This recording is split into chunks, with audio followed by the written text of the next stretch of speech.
మన Chiranjeevi vascular and multi speciality hospital దేశంలోనే best vascular and endovascular facilities and all multi speciality care.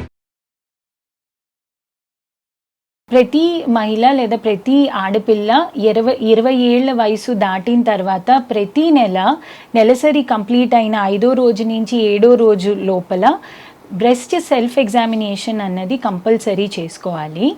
దీన్ని 3 steps కింద మాట్లాడుకుంటే first step ఏంటి అంటే అద్దం ముందు నిలబడి 2 రొమ్ముల్ని పరీక్షగా చూడాలి. ఆ పరీక్షగా చూసేటప్పుడు మొదటిసారి 2 చేతులు కిందకి పెట్టి రొమ్మును చూసుకోవాలి. తర్వాత 2 చేతుల్ని పైకి ఎత్తి ఒకసారి చూసుకోవాలి. తర్వాత మళ్ళీ 2 చేతుల్ని నడుం మీద గట్టిగా నొక్కి ఒకసారి చూసుకోవాలి. సో ఈ 3 పొజిషన్స్లో రొమ్ముని చూసుకునేటప్పుడు మనం గమనించాల్సిన విషయాలు ఏంటి అంటే 2 రొమ్ములు ఈక్వల్ సైజులో ఉన్నాయా లేదా. కొంతమంది ఆడవాళ్ళకి ఒక రొమ్ము చిన్నగాను ఇంకో రొమ్ము పెద్దగాను ఉండే అవకాశం ఉంటుంది. అది న్యాచురలే. కానీ మరీ ఎక్కువ తేడా ఏమైనా కనిపిస్తోందా 2 రొమ్ముల మధ్య అన్నది ముందస్తుగా చూసుకోవాలి. దాని తర్వాత రొమ్ము చర్మం ఎలా ఉంది చూసుకోవాలి. చర్మం ఎర్రగా ఏమైనా ఉండడం కానివ్వండి, లేకపోతే చర్మం ఏమైనా గుంటలు పడడం కానివ్వండి, అట్లాంటిది ఏమైనా ఉందా చూడాలి. 3వది నిప్పుల్ అండ్ ఎరియోలా, రొమ్ముకున్న చనుమొన ఎలా ఉంది చూడాలి. అది ఏమైనా లోపలికి ఏమైనా వెళ్ళిపోయిందా, లేకపోతే చనుమొన నుంచి ఏమి నొక్కకుండా కూడా ఏమైనా కారడం ఏమైనా గమనించారా అన్నది చూసుకోవాలి. సో మొత్తం మీద ఈ మొదటి స్టెప్లో 2 రొమ్ముల యొక్క సైజ్ ఎలా ఉంది, చర్మం ఎలా ఉంది, నిప్పుల్ ఇంకా ఎరియోలా ఎలా ఉంది అన్నది ఫస్ట్ స్టెప్లో చూసుకోవాలి.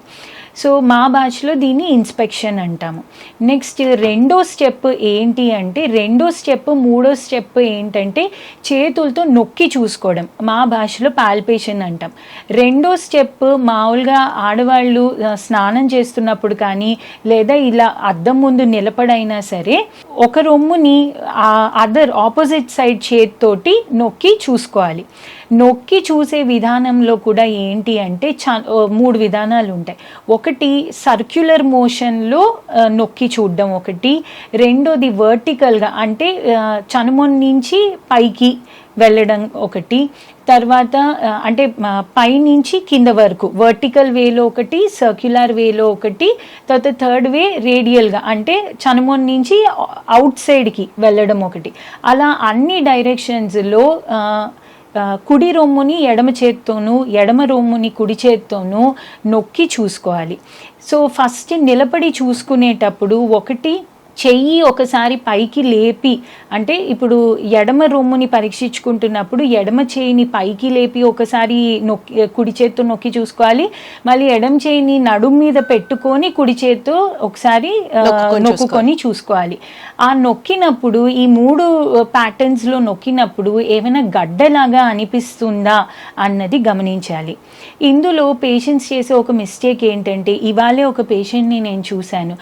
వాళ్ళు ఏం చేస్తున్నారంటే ఇట్లా నేను చెప్పిన వర్టికల్, సర్క్యులర్ అండ్ రేడియల్ ప్యాటర్న్లో కాకుండా కంప్లీట్గా ఏదో ఇప్పుడు మనం ఏదైనా పట్టుకొని ఇలా నొక్కేస్తే, ఇలా చేత్తో ఇట్లా రొమ్ముని ఇలా పట్టుకొని ఇలా గబుక్కుని ఇలా నొక్కితే ఖచ్చితంగా ఏదో గడ్డ ఉన్నట్టే అనిపిస్తుంది. ఎందుకంటే రొమ్ము అనేది ఫ్యాట్ వల్ల ఫామ్ అయ్యే ఒక అవయవం కాబట్టి.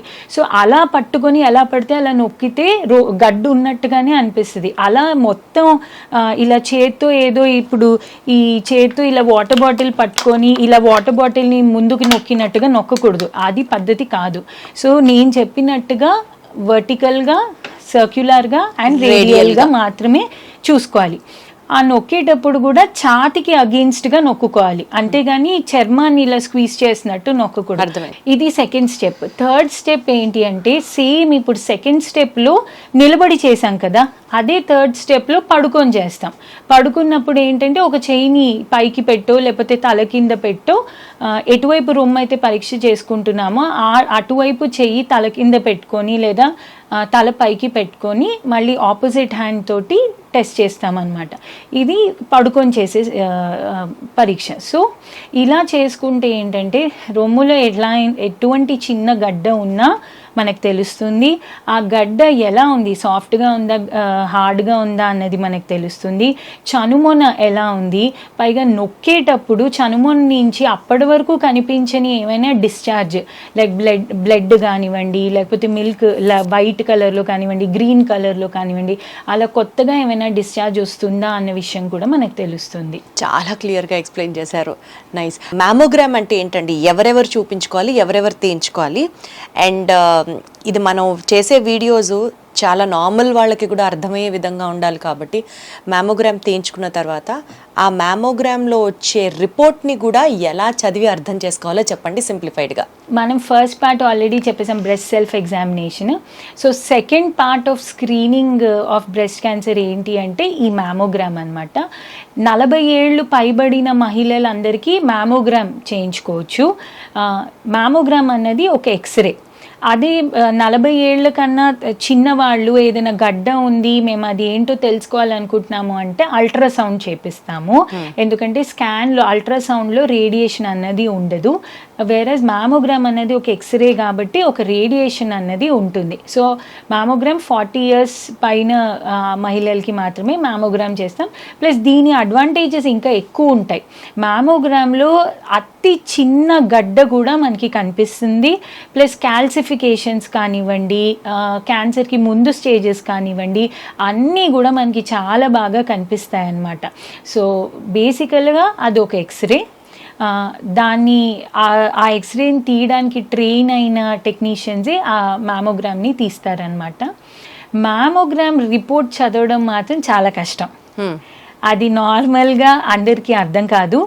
ఎందుకు అంటే మీరు మ్యామోగ్రామ్ ఫిలిం చూస్తే గనక అంత తెల్లగానే కనిపిస్తుంది.